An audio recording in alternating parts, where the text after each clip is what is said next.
Welcome to the Dare to Dream podcast, Melissa. I'm so excited you're here. Gregory, I'm so excited to be with you today. This is going to be a fun conversation. I feel like we're going to get out of our comfort zone a little bit in talking about some of these topics. And I think where I want to start is tell us a little bit about your journey, because I know that it's been quite a wild ride. Yeah, absolutely. Where do I start? So I officially started in banking. I had babysat for an executive very high up at a bank, and he's like, "Wow, you're so organized. Come work for us." And I was far too young to work at the bank at the time. So I learned about money and managing people and talking to people. And then I found my way into babysitting for another family who was a partner at a civil engineering firm, which I loved everything I was learning about with civil engineering. So I ended up studying civil and environmental engineering. I worked in the field for quite a long time, starting when I was 17. I interned for the company and I stayed all the way through until I graduated college. I was interning part-time for this company.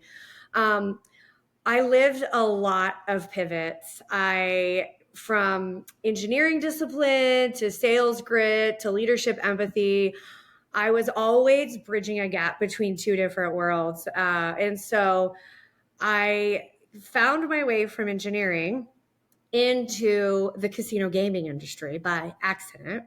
I'd Love it. applied for the wrong job, and I'm a person that believes nothing happens by accident, and so I lean into these random things that happen. So I went in for the interview. I loved a lot of what I was hearing it, and quite frankly, I thought it sounded fun. And so I took a step back and down and took this role into casino gaming. And then I pivoted from gaming to compliance and compliance to cybersecurity. And now I'm in AI and data security, all very different disciplines, but all similar in different ways. Wow. Okay. So there's so much in there.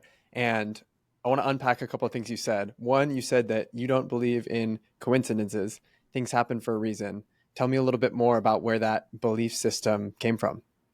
Yeah, absolutely. I use my intuition a lot. I think that's been I don't identify as a salesperson. I never have, I never will. I identify more as a strategy, able to speak two languages, but I use my intuition a lot. And when I am working between two different things. So that is a lot of gut, a lot of learning to trust myself, a lot of um, just experience leads me to be able to trust my gut more.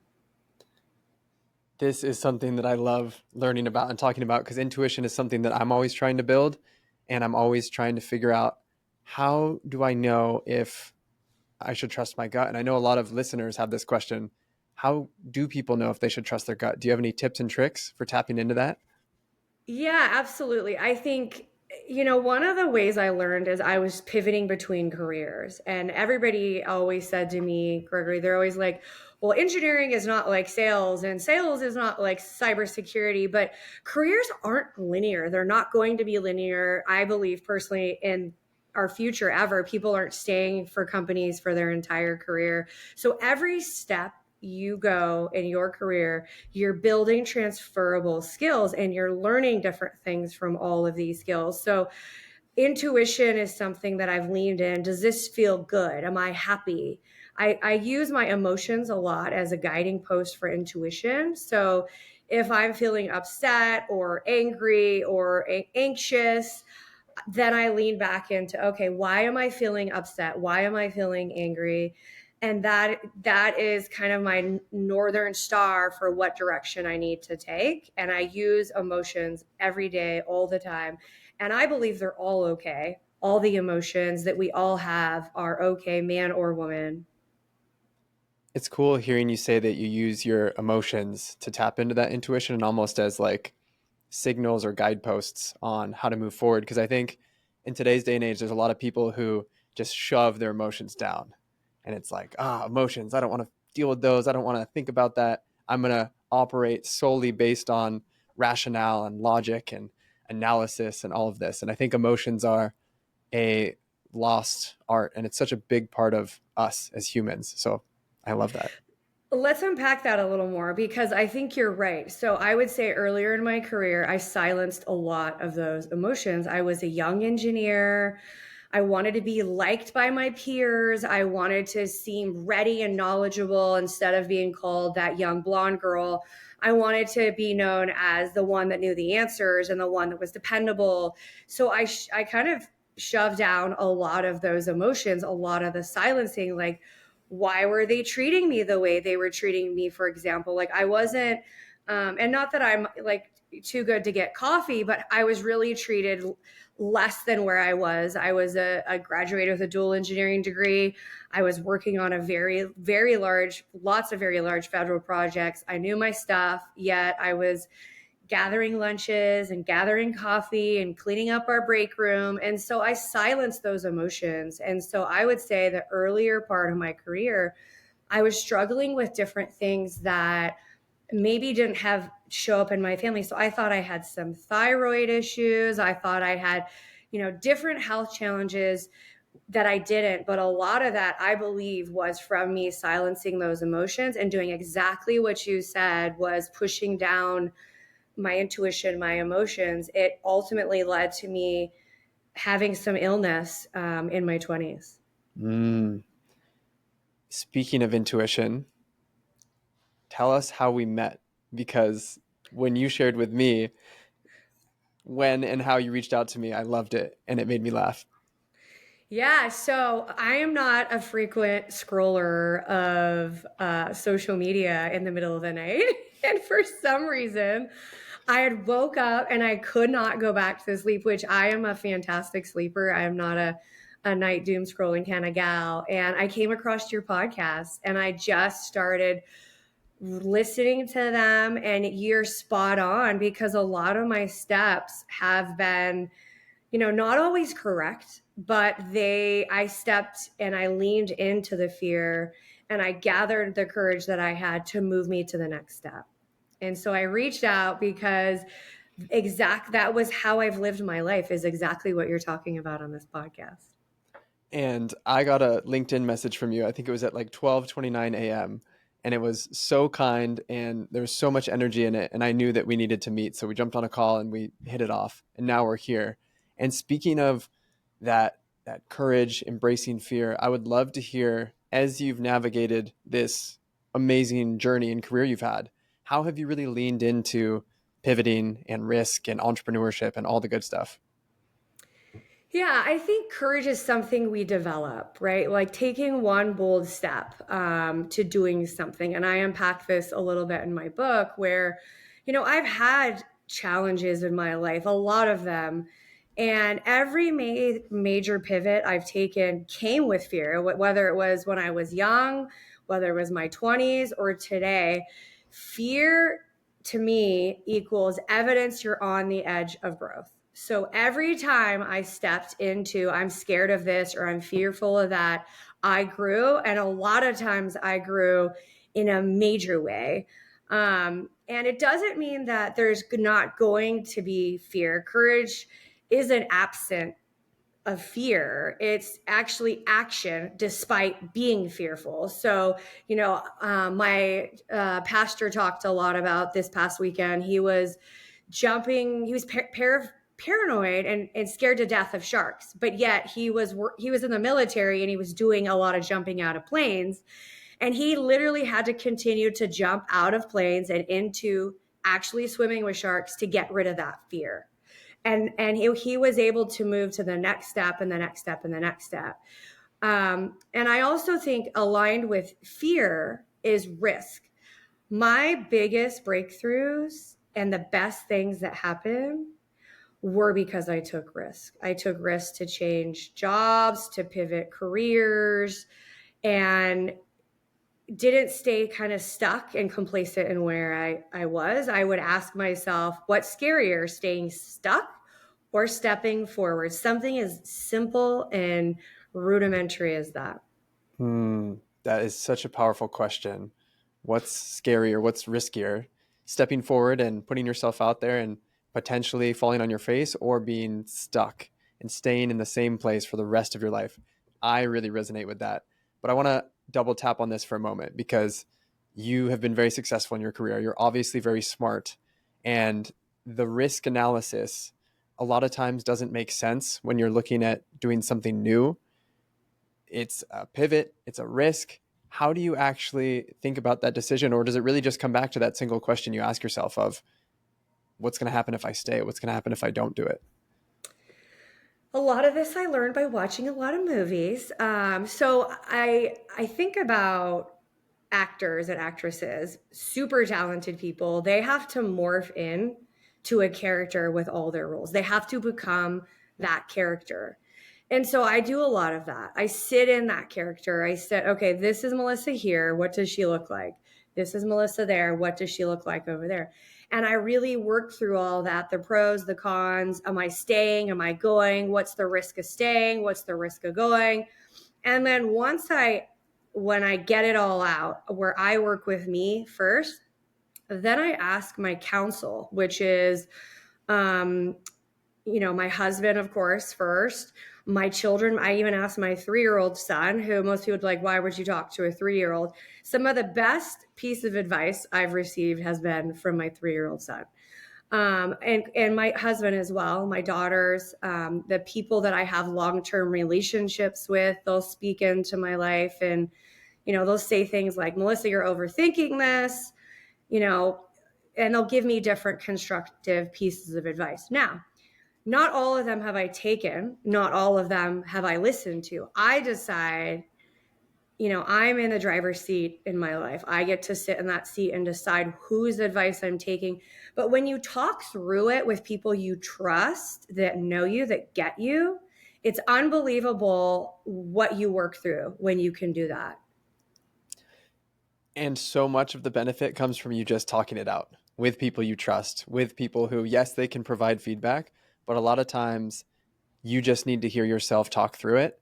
And then you'll realize, oh, wow, I'm kind of building the argument 90% in favor of option A versus option B. And I thought I was 50-50, but now after talking this out, okay, option A is obvious. 100%. I've taken, my jump from civil engineering to the casino gaming was, I think it was about over a 70% pay cut, huge pay cut. And I had zero contacts. I had zero knowledge. Like I was a zero, zero, zero. Not like, people always talk about, I don't have 95% of the job experience. Like I had none of the job experience, like zero of the job experience. And so if I could do it, you can do it. What gave you the courage, maybe, but interest, excitement to go for an opportunity that was 000? I thought about the growth. I thought about what I learned. It sounded interesting. It sounded fun. I had grown up in Vegas, but most of my life wasn't centered around casino gaming. When I think of casino gaming growing up in Nevada, I think of going to the amusement parks that were on the back side of the casino. I don't even think I walked into the casinos. And so that was really my experience. Or we were kids and my parents would say, okay, what Keno numbers would you pick? And we'd look at the Keno board and guess, we'd all pick 5 numbers and we'd play our own game with each other. We weren't betting on anything. We were just playing around as kids, or we'd bet on sport teams or, so we kind of just always did those kind of things, never in a betting spending way or placing actual bets, more like, joking around family style. But it sounded interesting and fun, and I felt light, and um, I felt energetic, and I had all these different feelings when I thought about the role. So my gut said to take it. Yeah, and I love how you said you had all these feelings around the role. Your gut said to take it. The energetic piece is so important. I think there's a reason why we feel very excited about certain things and less excited about others, even if the thing that we are feeling less excitement around should be a 10 out of 10. And I think that's a really important point to slow down. If something on paper is 10 out of 10, it makes perfect sense, but you aren't feeling that excitement, slowing down and kind of going in and asking, okay, what might be wrong here? Yeah, and people often ask me, they're like, where do you get the energy to do all the things you do? Well, I do the things I like, which is why I have so much energy. And I don't do the things that I don't like, and I outsource all of those things. And so I've mapped this out for a friend recently about how I go about like meal making and task doing and cleaning my home and all the things I do. It's all around, do I want to do it? Do I like to do it? Do I have to do it? And the things that I don't like to do that take time, like cleaning my house or, prepping it during the week when I'm really busy during the day, I just outsource all that stuff versus driving to the grocery store, buying the groceries, unpacking the groceries, making the meal. All that time I'm not losing by doing all those things. I'm gaining back hours by just spending the money and buying the meals that are delivered directly to my door. What would you say to someone that wants to do all of that? They want to outsource the things they don't like, but it feels like at their current state, it really is a money thing. Do they have the Oh, I money love to pay this. someone? I love that you said this because there was a point in my life where I lost everything. And I was literally living with one of my best friends, and um, I was still able to do that. And I had no job, I had no money, but I skipped a meal. I was intermittent fasting on Sunday. So I was actually literally skipping a meal so I could afford to have these other meals. And so I was getting really scruffy with what I did with my money. And I always say I could find money and anybody's money easily because there's things we don't realize that we're spending money on that we don't necessarily need, that we could still feel full and fulfilled in our life, but we just may not need them. Yeah, I like the creativity, leaning into something that's now kind of a hot trend, intermittent fasting, doing it out of necessity so that you could outsource the things you didn't want to do. Because selfishly, I'm asking for myself because there's a lot of things that I love doing. For example, this podcast. I absolutely love meeting people like yourself, getting to talk to them, ask deep questions. But then the editing and the clipping it up into podcast into little clips for social media, and then actually, oh my goodness, interacting with social media itself, like those are the things that are really hard for me. And if I think about what if I just showed up and got to talk to people like Melissa all the time, I would be so energized, so excited. So that's a Exactly. personal yes. Thank you for answering that for me. Well, I think I'll tell you. So there was a time in my life where I was like, you could trade things, right? Like there was a time in my life when I was a starving college student. I was wanting to do my exercise, and it was what at the time it was like 150 a month, which is just crazy in 2001 to pay that much for the gym. But I did. So what I did instead of paying the 150 is I talked to the owner of the yoga studio and I said, "Hey, can I come in and clean your studio?" She got a clean studio, and I got to use that studio for an entire month. And so there's ways to do things. Or maybe you want to go on a date with your husband, but you have nobody locally where you live, or your girlfriend or your friends or whoever you want to go on a date with. See if you can't babysit swap, like one of the kids your child goes to school with. Hey, you watch Johnny this Friday and I'll watch Susie next Friday. And then each person is not paying besides their time. So there's a lot of different ways to get scruffy in our life. Or, there was even when I was in college, and I was trying to figure out, do I do these things? Do I put gas in my car or do I eat? I remember going to like a networking event to eat their network, like going to network with people, and they had like appetizers, and so I was eating dinner and networking, but I wasn't spending my own money. I bought a membership to the engineering group for, I think it was like 10 or 20 bucks at the time, but I got to go once a month to have dinner and meet really neat people. So there's different things we can do that we don't think about. It just takes somebody with a different lens to look at it. Yeah, I love that creativity.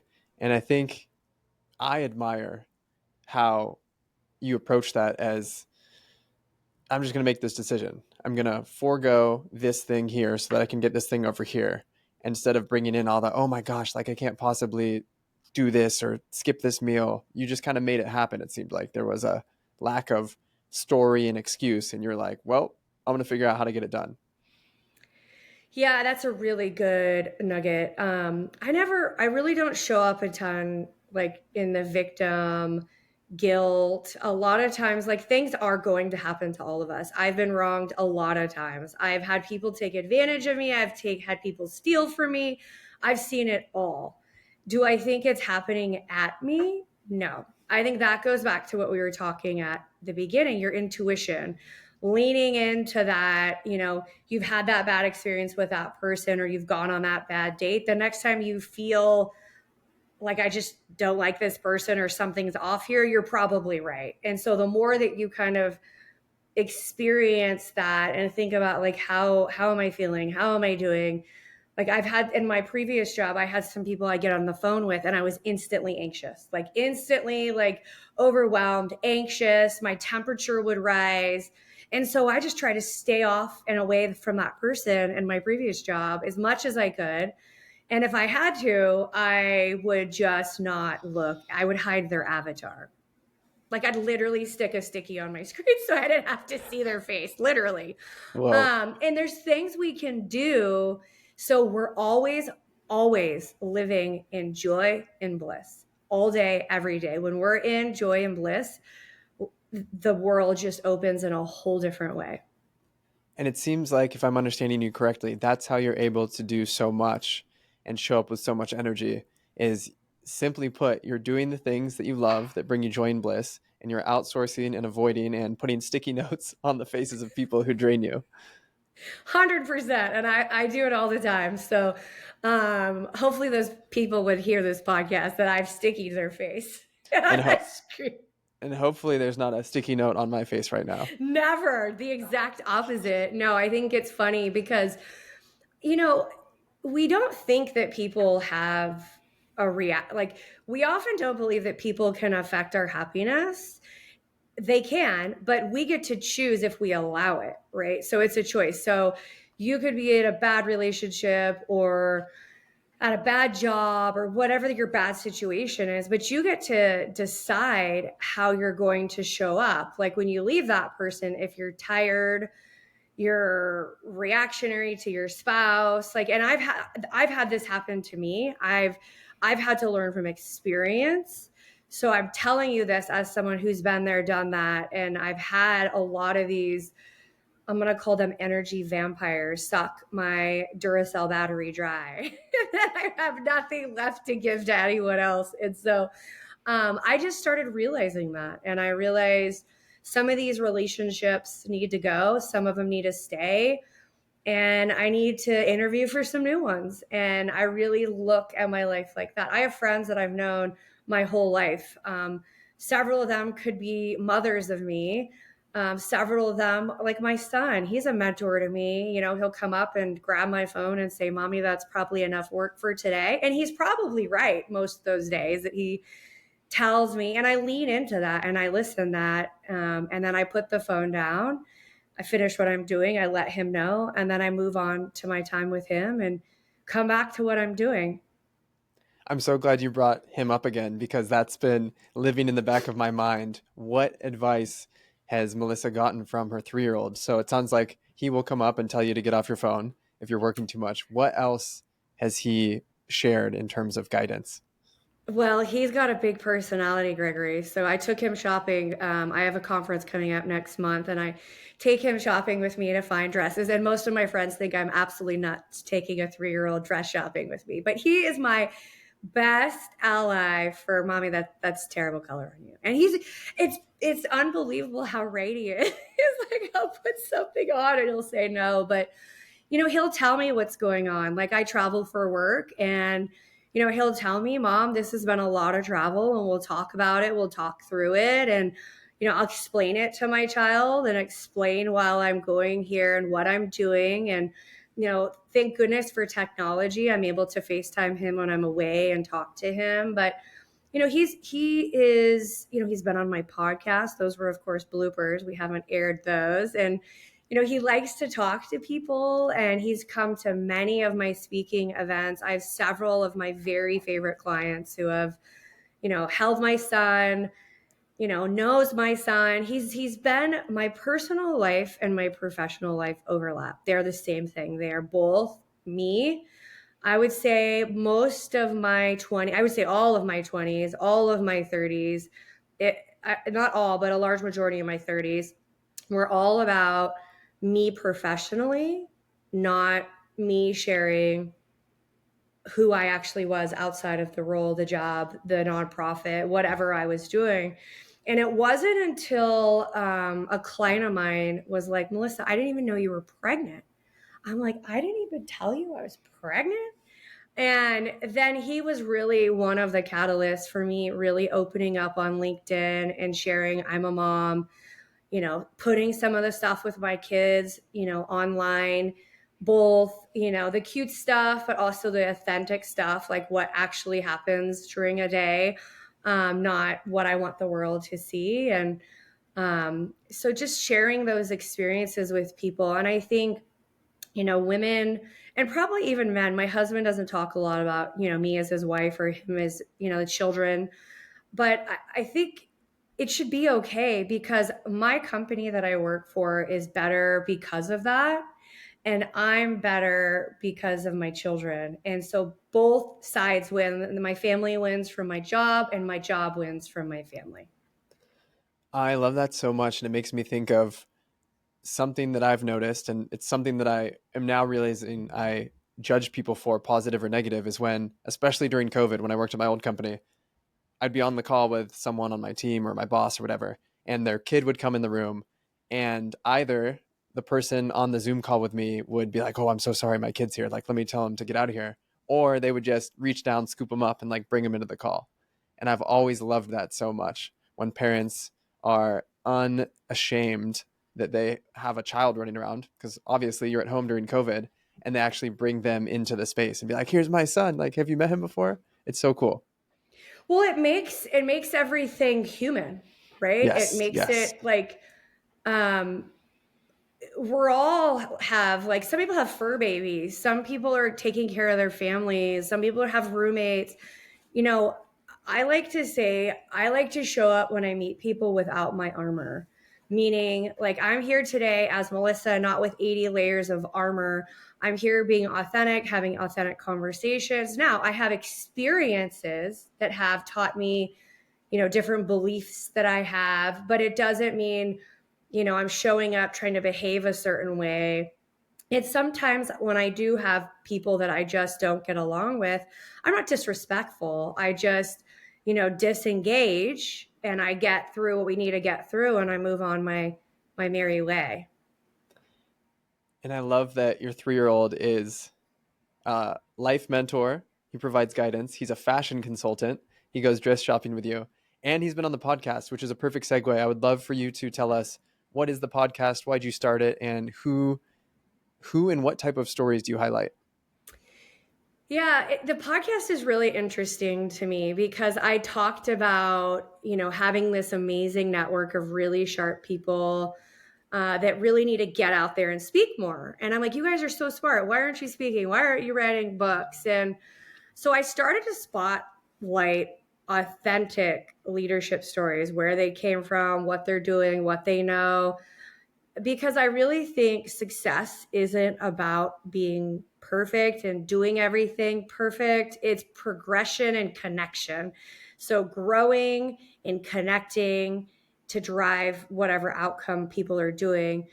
So we have guests share failures, lessons that they've learned on specific topics. So really, I have 5 pillars because they're 5 pillars I love. I think a leadership is one. So those are things like mindset, your networking, silencing your voice, imposter syndrome. The leadership bucket's really big. The second bucket is I found when I was in my 20s, I needed that leadership bucket to know how to be a better leader, how to hire, how to staff, like all those kind of early on leadership tools. But then when I got to be a leader and I had the money, I had no idea what to do with the money. So I ended up losing some money, gaining some money, losing some more money. So the second kind of piece of it is on alternative investments that a lot of people don't talk about. I think we hear a lot about 401ks and IRAs and savings accounts, but those aren't really tools that are going to drive long-term real wealth. And so we talk about other, franchises, oil and gas, and other solo Ks and other things to invest in that drive real wealth. The third bucket, AI and technology. I'm a technologist. I love technology. So I tend to talk a lot about AI for people to learn from across many different business sectors. The fourth one that we talk about is longevity. I see a lot with my network, a lot of people that are millionaires and billionaires are now trading their money for their longevity. And so I've brought in some world renowned longevity experts. And the last one is faith. I think we all need to believe in something. I don't believe that my belief in God is the only way and the only belief, but faith is a really important thing to believe in something. So we're just starting a new faith series that'll come out pretty soon.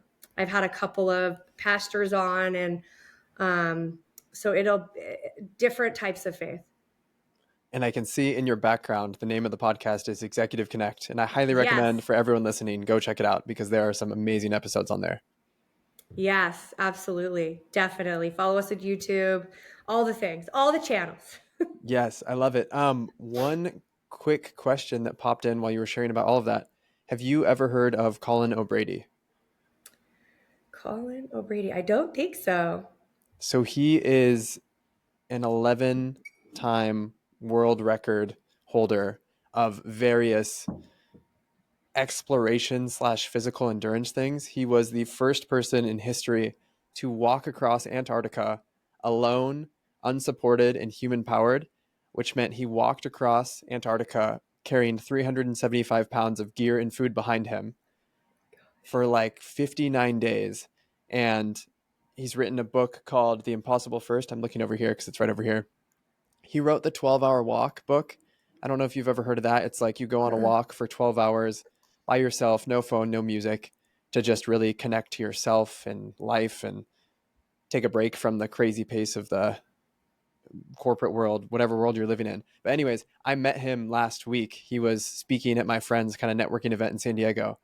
Not only is he absolutely amazing as a human, he was the same person off stage as on stage, which I always appreciate and value so much, just that authenticity. But he said something that I think you're really going to resonate with, hence the whole backstory here, which is he has a life mantra that is winners lose the most. Talking about if you want to be a winner, you have to be willing to hear no. You have to be willing to get rejected. You have to be willing to make that risk and possibly end up in a situation that might look like a loss. So I want to ask, does that resonate with you? And if so, why? Ooh, so good. I'll tell you a story. So I have spoke around the world thousands of hours in person, thousands of hours on podcast. So I spoke a lot. My speaking career got started. I was petrified of speaking. Like engineer, I was the girl that showed up to the networking events with her food and I'd eat it fast and hope that nobody would talk to me. I started my first presentation with my back to the audience. Literally, I had the microphone in my hand. I was hunched over, like I was trying not to pee my pants, literally.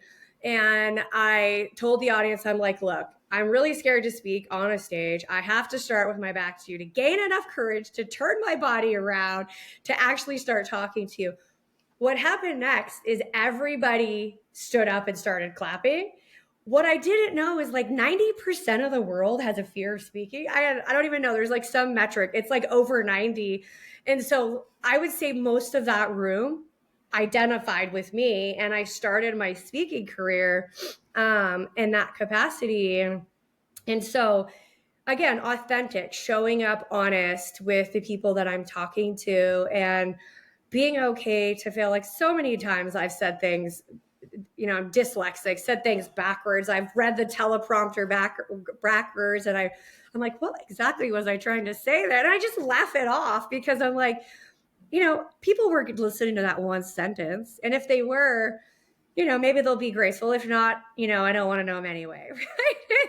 So, so I agree. I think it really resonates. I made so many speaking mistakes, so many, I just spoke in Texas, last year at a tech conference, and their teleprompters had like one and then two. It was like two televisions. Well, they were shuffling them, so I was off slide the whole time I presented. So I was talking on the wrong slide. I assumed they were giving me the first TV, but it was actually the back TV that was up on the. Nobody told me that. So I finished my presentation and I realized it, and like there was like 10 people that walked up to me like, "Oh my god, that was so awesome." And I'm thinking, does anybody really even pay attention and watch the PowerPoints? I guess not, because I wasn't even talking about what was up on stage. So you're right. Winners have failed a lot more. There's so many pieces I want to dive into here, but yes, you're right. Most people are more scared of dying than they are. Wait, I'm saying that wrong. Most people have a greater fear of public speaking than they do of death. So they would literally rather die, hopefully not literally, but maybe metaphorically, than be on stage speaking in front of people. So I think when you modeled that authenticity and acknowledged the fear, that's why people stood up and applauded. They really resonated with that. And guess what it did for me? It gave me the courage to give my speech. And I probably would say that's probably one of the best speech I don't even remember what it was about, but it's making mistakes is okay. And I think when I started my career, I thought as a leader, I didn't know everything. I didn't know how to do everything and be the best leader and lead people and like do it all correctly. But now I actually enjoy the messy. I enjoy the mistakes. Like when I tell the kids to, put the dishes in the washing machine or the clothes in the dishwasher, they laugh and they're like, "Oh, she just has too much on their brain." And but we joke about it, right? Because we all have like I call it. I have so many tabs open at any time in my brain that sometimes my tabs overlay over each other. That what I'm trying to say doesn't necessarily come out correct, and I laugh it off and move on and joke about it. The most successful people I've ever known personally, and then also get to see from a distance, they are unafraid to do it messy. They take action, they take imperfect action, and it's through the messiness that you get to the refined and the clean and the tightly packaged. But you do have to have that courage to go for it and show up. And I love it's coming up again for me how both in this scenario and in the old scenarios, it's like you're choosing to laugh it off. You're choosing to say, oh, this is because I have too many tabs open, instead of making it some big deal about, oh my goodness, I can't even say this right, or I said this backwards. So it seems like that attitude you have has helped you a lot in life. Oh, for sure. Where was I? I was last week and I was traveling for work and I had not, my purse was like lifting up my dress. So I was giving everybody a fun show back there. And a girl walked up to me and pulled my dress down. And I'm like, "Oh, wasn't that a good show before lunch?" And I was I mean, of course I was embarrassed. Clearly I was embarrassed that Yeah. my skirt was up higher. But she started laughing. She's like, "You're hilarious." We became like great friends. It was just her and me. Right. But those kind of things, right? And I've slipped and fallen many times, and all day I'm kind of clumsy, so I'm like, "Whoops," there's water on the floor. Not just kidding, it was me. And so I just joke about stuff and not take it too seriously. Oh, I love that. Not taking life too seriously is a perpetual aim of mine, something that I'm always striving for. Last question about the speaking, because you've spoken so much around the world and on podcasts, on stages, besides just doing more of it, is there any tips and tricks for people listening who want to speak more, who are still terrified that they can implement? Yeah, it's funny. I have this routine every time I speak, and I really just say a prayer that whatever, like before we got on this podcast today, I, said my own prayer that I help at least one person do one thing and it reaches somebody. And so I always try to, when I speak, to hope my speech resonates with just one person to have the courage to do just one thing. And so I practice that. And as a track runner, I really get into my game before I speak. So a lot of times, I'll pace before I go up on stage, and people are like, is she mad? And I'm like, no, I'm just getting ready. I'm getting into the game, right? I'm getting my mind into the game, getting into what I need to say. And so, but I come off, I watch when I speak too. Like, if everybody's like looking down on their phone and they're not paying attention, I'm not hitting the mark. And so I need to shift things. So I'll change what I speak, or I'll say something goofy, or, whatever I do to get their attention. I've even walked up to some people on their phone once that were talking in the back row and asked them what they thought. So I just start with trying to be authentic, not pretending, not, plagiarizing, not having somebody else build my presentation. I might have somebody else help me build it, but then I actually build it, and then I put my heart into it, and I show up that way.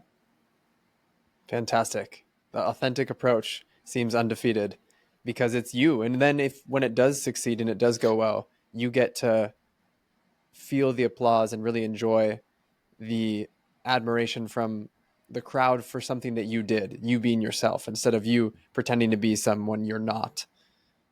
Right, or an If that makes any expert. sense.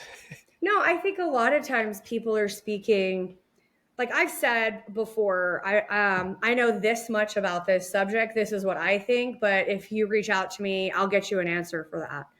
Like if I don't know the answer, I will say I don't know the answer, and I'll get them the answer. Yeah. There's a humility in that that is awesome as well. But you mentioned before this podcast, I think it was either 5 minutes or 5 hours. I can't remember what you said, but today's a big day because your book just went live. So tell us a little bit about that. Yes, my book went live today, this morning. The actual printed copy. I'm very proud to say this now. My co-author has reminded me that I need to celebrate more of my wins than I do. So I will celebrate the win. We became Amazon a bestseller in the Kindle version, and the book pre-order right the day that we launched the Kindle. Today launches the book, and we're excited to see how the book does. But it's called Renaissance: Redefining Success for Modern Mavericks. And how, obviously, without giving all of the secrets away, how are you redefining success? I really wrote this book to inspire leaders to define success on their own terms. And what that means is when we all grow up, we're told, do this, do that, whatever those things you were told, go to school, get a degree, buy a house, get married, have babies, whatever those stories you've been told, they may or may not resonate with you. And so we want to define success, what success is to you and what it means to you. And so stories of the Mavericks who challenge the traditional molds. I'm not traditional in any of the things I've done. I would argue I'm not a typical civil engineer. I'm not a typical person that's worked in a lot of the roles I've done. So success today equals reinvention, resilience, and authenticity. And so defining what that reinvention is for you. Do you want to go back to school? Do you need a new job? Having the resilience to do it and the authenticity to lean into doing it.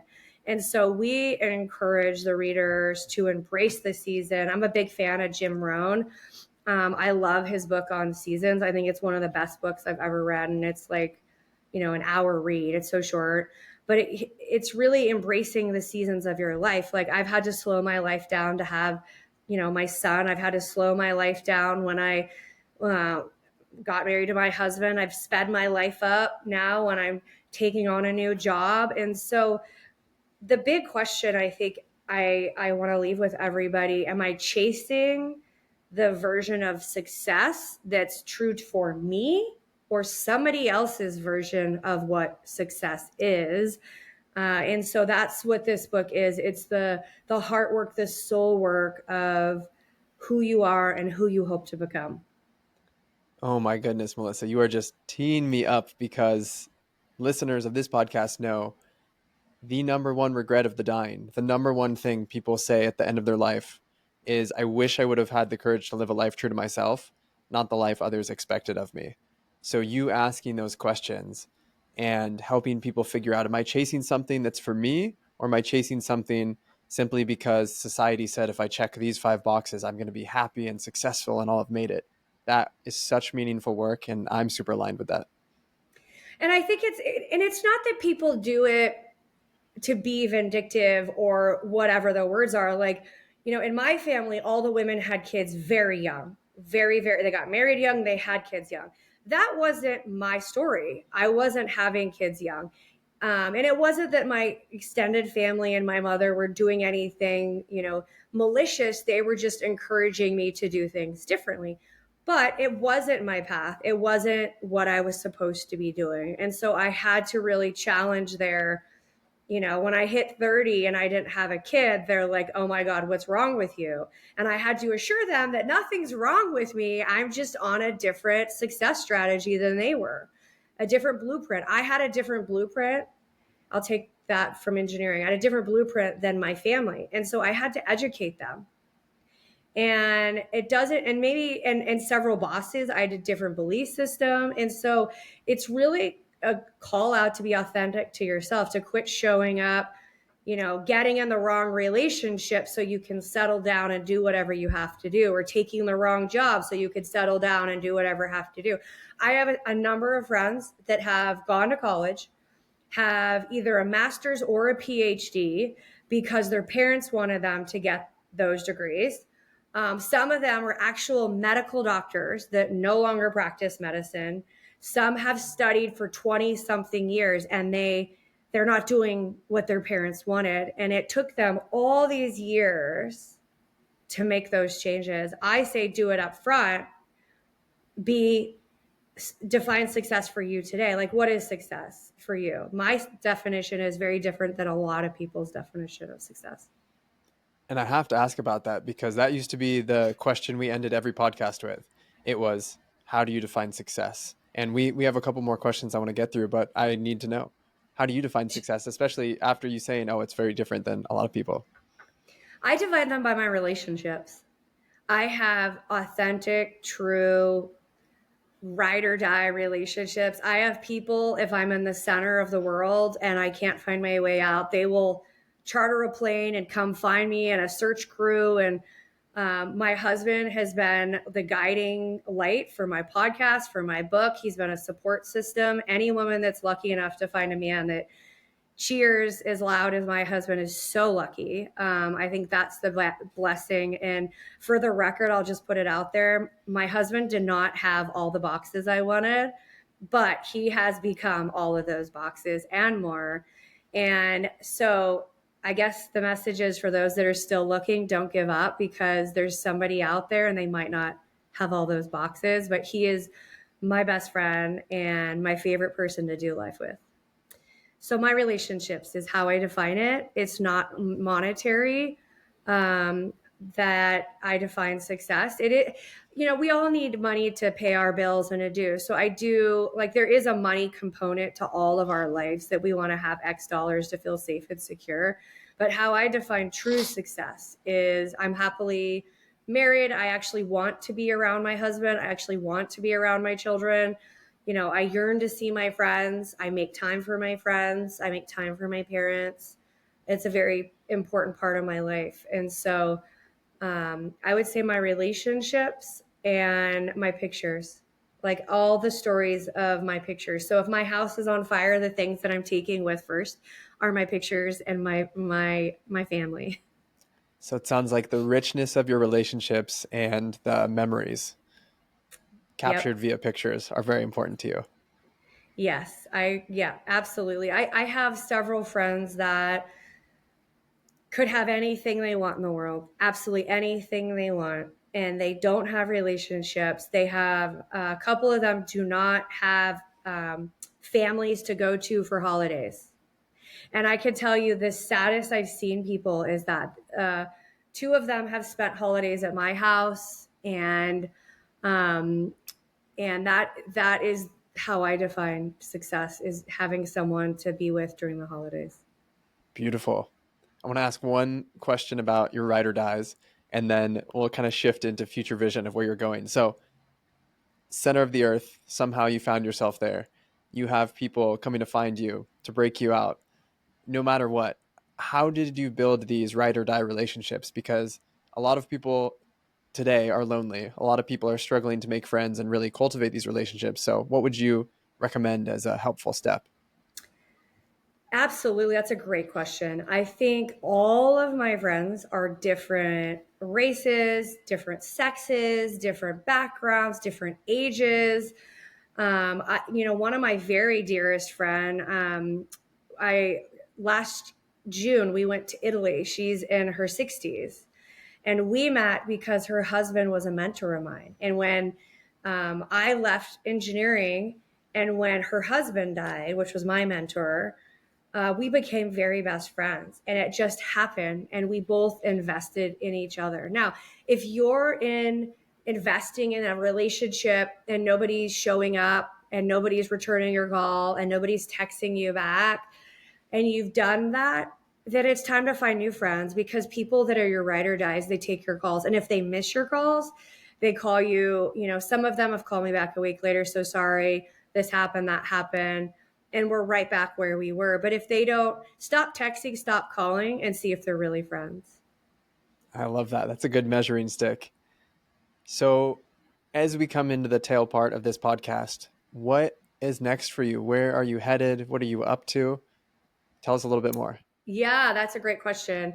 Um, I kind of alluded a little bit of this in our talk, but I believe we all have a maverick inside of us for something. And it's our job to figure out what that one something is. And then once we figure out what it is, it's our job to give it away and share it with as many people. And so part of the through line with all the things I do, whether it be the book or the podcast or speaking, all of it flows into different nonprofits that I am either on the board of, or my giving back tool is Career Keys. So basically, what we do with Career Keys is we develop the next generation of leaders with tools we wish we had when we were younger. So we're sharing with the younger generation, communication, how to use gratitude.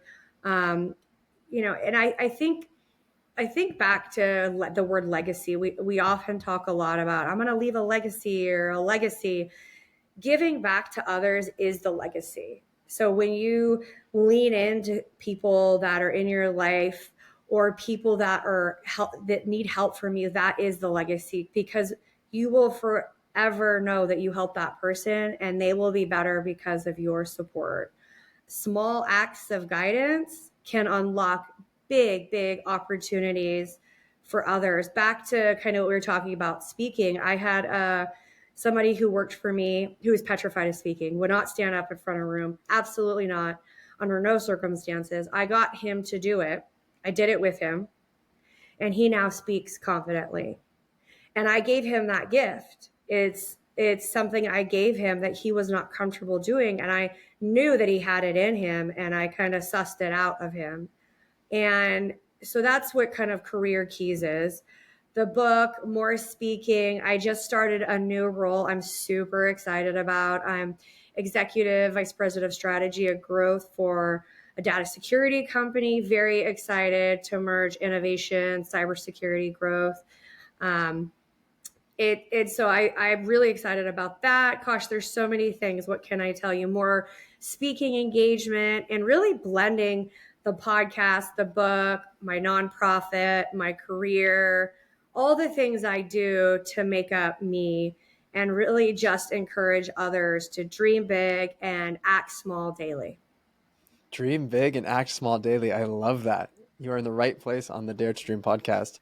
And Melissa, I just want to say two things. One, I want to acknowledge you for everything that you've done and everything that you're doing, especially the book launch. You said you struggle with celebrating yourself, so we're going to celebrate you right now. Congratulations. It, Woo! it's out, it's a bestseller. And two, you are such a badass. You are so full of life. You're so clear on what you want and where you're going. And I love that as we peeled back the layers, we're seeing that that is partially powered by your big, beautiful brain, but it's also powered by your intuition and your emotions. And that is something that I needed to hear today. So, as we wrap up, is there anything else we didn't talk about today that you wanted to bring into our conversation?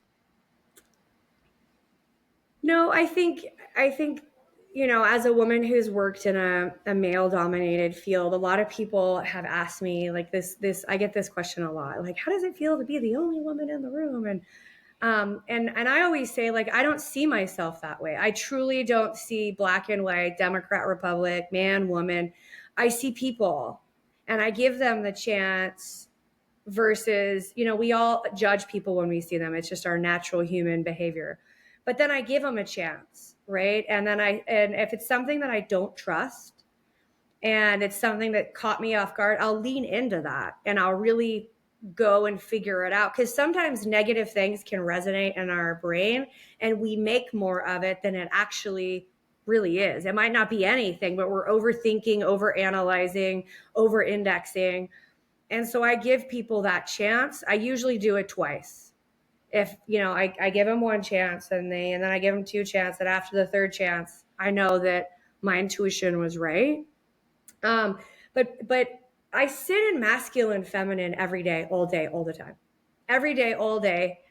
I'm a female and I'm work in the masculine as well. I'm both. And I use both of those energies, my head and my heart, and my gut, which is the center, my intuition, to guide where I'm going. So I use my head, which is overthinking things like, do I take this job? Do I stay? Do I go? Do I get married? Do I not get married? Do I change my last name? All those things we do. I use my masculine, my head, my thinking, but then I set it in my feminine, my empathetic side, my heart, both sides, and then I use my intuition to make the decision. So I'm using all of that to make decisions before I make them versus just making them. I'm sitting in my head, my heart, my intuition, and then making them.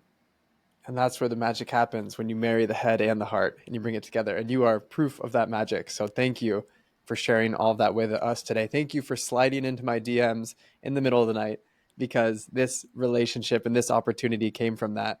Last question for you. Where can people go to learn more about you, the podcast, the nonprofit, the book, all the amazing stuff you're doing? I love it. All of it is housed on our website, executiveconnectexperience.com. There's a book tab, a podcast tab. It's a new website, so it's still under construction. You can find us there. I'm a big LinkedIn person, so if you want a positive snip into your day, follow me on LinkedIn. I'm on all the channels, Instagram, TikTok, X, all the channels. Predominantly on LinkedIn, but happy to shine a little light into your life to make the world a better place. Perfect. We will put all of those links in the show notes. Thank you so much, Melissa, for coming on. This was amazing. Thank you. Excited to be here. And thank you for inviting me on, Gregory. I appreciate you. I appreciate you. And thank you to everyone tuning in with us today. As always, we love you guys.